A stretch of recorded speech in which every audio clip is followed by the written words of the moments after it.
Hello class 12। Let's start with chapter 3 working with functions. इस chapter में हमें क्या क्या पढ़ना है? Understanding functions, definition functions in Python, flow of execution in a function call, passing parameters, returning values from functions, composition, scope of variables. So let's start with function. सबसे पहले mind में रहेंगे कि ये फंक्शंस होते क्या है। फंक्शंस फॉर एग्जांपल जैसे आपका एक कोई प्रोग्राम कोड बहुत बड़ा है और इस प्रोग्राम कोड को डिफरेंट डिफरेंट ब्लॉक्स में या डिफरेंट डिफरेंट टास्क में हमने डिवाइड कर दिया। फॉर एग्जांपल आपको मैंने 4 टास्क करने के लिए दिए। आपको कहा कि एडिशन कीजिए, सब्ट्रैक्शन कीजिए, मल्टीप्लिकेशन कीजिए, डिवीजन कीजिए। अभी तो इससे 4 चीज़ों की बात हो रही है, लेकिन इन केस जब बड़े बड़े प्रोजेक्ट्स होते हैं तो there are lots of functioning. लेकिन फिर ये प्रोग्राम में डिफ़िकल्टी होती है क्योंकि आपका जो लाइन ऑफ कोड है वो बहुत बढ़ जाता है। तो क्यों ना आपके प्रोग्राम कोड को एक स्मॉल स्मॉल सब प्रोग्राम्स में डिवाइड कर दिया जाए। इस प्रोसीजर को कहते हैं फंक्शंस। तो डिफरेंट डिफरेंट टास्क को करने के लिए डिफरेंट डिफरेंट फंक्शंस क्रिएट करना, बनाना। जैसे कि आपको कहा कि एडिशन करना है तो एडिशन के नाम का एक अलग फंक्शन बनाया जाए, सब्ट्रैक्शन करना है तो सब्ट्रैक्शन के नाम का एक अलग फंक्शन बनाया जाए, मल्टीप्लिकेशन करना है तो मल्टीप्लिकेशन के लिए अलग फंक्शन, और डिवाइड करना है तो डिवाइड के लिए फंक्शन। तो इस तरीके से जो फंक्शन है इससे जो है कॉम्प्लेक्सिटी दूर हो जाती है। आपका जो प्रोग्राम है, प्रोग्राम रिटर्न बहुत ही ईजी और अंडरस्टैंडेबल फॉर्म में होता है। So let's start with a function. Large programs are generally avoided because it is difficult to manage a single list of instructions. Single list of instruction को manage करना ही बहुत ही difficult हो जाता है। 8-10 लाइन का कोड है तो कोई बात नहीं, लेकिन फिर काफ़ी बड़े बड़े कोड होते हैं जब हम प्रोजेक्ट की बात करें तो। Thus a large program is broken into down a smaller units known as function. तो बड़े बड़े फंक्शंस को स्मॉल यूनिट्स में तोड़ना या ब्रेक करना, इनको हम फंक्शंस कहते हैं। अब function is a named unit of group of program statement. तो फंक्शन के अंदर क्या होता है? So there are group of statement. एक ब्लॉक होता है फंक्शन का, उसमें उस फंक्शन ब्लॉक के अंदर ग्रुप ऑफ स्टेटमेंट्स होते हैं। This unit can be invoked from other part of the program. तो ये जो फंक्शंस है वो प्रोग्राम के अनदर पार्ट से इन्वोक किया जाता है, कॉल किया जाता है। अभी आपको थोड़ा बहुत नहीं आ रहा होगा समझ में कि क्या क्या इन्वोकिंग है, क्या कॉलिंग है, फंक्शन को क्या कॉल कैसे करना है। तो धीरे धीरे सब चीज़ें आपकी क्लियर हो जाएगी, don't worry. The most important reason is to use a function is to make a program handling easier as only a small part of a program. It deals with at a time, thereby avoiding ambiguity. Another reason to use a function is to reduce a program size. Program size ये reduce करता है, आपको पहले भी बताया था। बहुत बड़े लार्ज प्रोग्राम को छोटे छोटे पार्ट्स में डिवाइड कर देंगे जिससे कि आपका जो प्रोग्राम साइज़ है वो रिड्यूस हो जाता है। Functions make a program more readable and understandable to programmer, thereby making program management much easier. तो इस चैप्टर में हमको क्या क्या देखना है कि कैसे फंक्शन वर्क करता है, कैसे फंक्शन बनाए जाते हैं, how can create your own function in Python, and how can you use a function created by you. खुद के फंक्शन कैसे बनाना है। इनबिल्ट फंक्शन तो हम यूज़ करते ही हैं, हमने लास्ट ईयर भी देखा था, क्लास 11th में भी देखा था। इनबिल्ट फंक्शन यूज़ करते हैं फॉर एग्जांपल पावर कैलकुलेट करने के लिए, मैथ के फंक्शंस है, वैसे उसी तरीके से स्ट्रिंग के फंक्शंस है, लिस्ट के हमने फंक्शंस देखे। तो that are all the inbuilt function जो सिस्टम के पहले से ही डिफ़ाइन किए हुए हैं, पहले से ही बिल्ड है।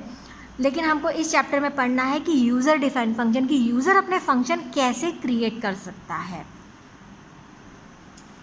लेट्स अंडरस्टैंडिंग द फंक्शन को कैसे अंडरस्टैंड करना है। In order to understand what a function is in term of programming language, read the following lines carefully. You have work with polynomial in mathematics. अब mathematics की बात करेंगे यहाँ पे, तो पॉलिनोमिनल आपको पता ही है कि क्या होता है। जैसे x की वैल्यू 1 2 3 है तो इसका रिजल्ट क्या आना है, जैसे 2 × 1 raised to the power 2, तो इसका रिजल्ट आएगा 2, 8 and 18 रिस्पेक्टिवली, है ना।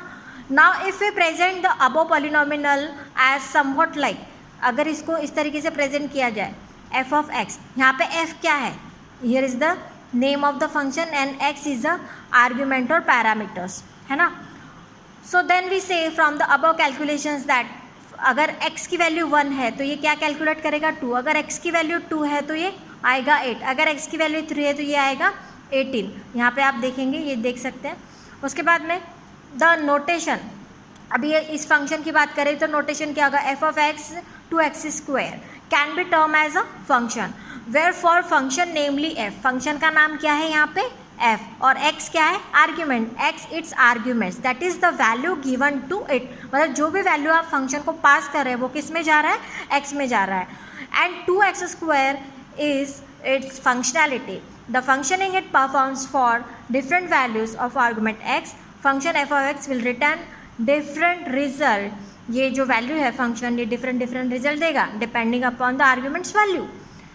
On the similar lines, programming language also support functions. You can create functions in the program that can have arguments, मतलब if needed arguments required होंगे तो arguments लगेंगे. Can perform certain functionality, कुछ set of statement होंगे जो function में execute होने हैं. उसके बाद में can return a result, अगर आपको रिटर्न करना है तो फंक्शन रिटर्न भी करता है और नहीं रिटर्न करना है तो नॉन रिटर्नेबल भी फंक्शन क्रिएट किए जाते हैं. For instance above mentioned mathematical function f of x can be written in a Python like this. यहाँ पे डेफ, अब आप बोलोगे कि डेफ क्या है, def is already pre defined keywords है ना. किसी भी फंक्शन को डिक्लेयर करने के लिए, किसी भी फंक्शन की डेफिनेशन को देने के लिए डेफ कीवर्ड का यूज़ किया जाता है. Now here is the Calc something. Calc something is the function name. Pair of parenthesis, इस पैरेंथेसिस में आपको यहाँ पे एक्स दिख रहा है जिसको कहा जाता है आर्ग्यूमेंट्स. डोंट वरी अगर नहीं भी ये समझ में आ रहा होगा आपको, मैं एक सिंपल एग्जांपल से आपको क्लियर करूँगी ये सारी चीज़ें. अब यहाँ पे दो स्टेटमेंट है फंक्शन के अंदर, फॉलोड बाय कोलोन. हाँ, फंक्शन नाम आप देखिए def function name pair of parenthesis में आर्ग्यूमेंट और उसके जस्ट बाद कोलोन आएंगे. कोलोन का मतलब क्या है कि यहाँ पे आपका फंक्शन डेफिनेशन ब्लॉक जो है वो यहाँ पे स्टार्ट हो रहा है. अब इस फंक्शन डेफिनेशन ब्लॉक में देयर आर टू स्टेटमेंट्स. एक स्टेटमेंट है जो कि आपका फंक्शन जो भी उसको टास्क दिया है वो कैलकुलेट कर रहा है, और नेक्स्ट स्टेटमेंट है जो फंक्शन वैल्यू रिटर्न कर रहा है.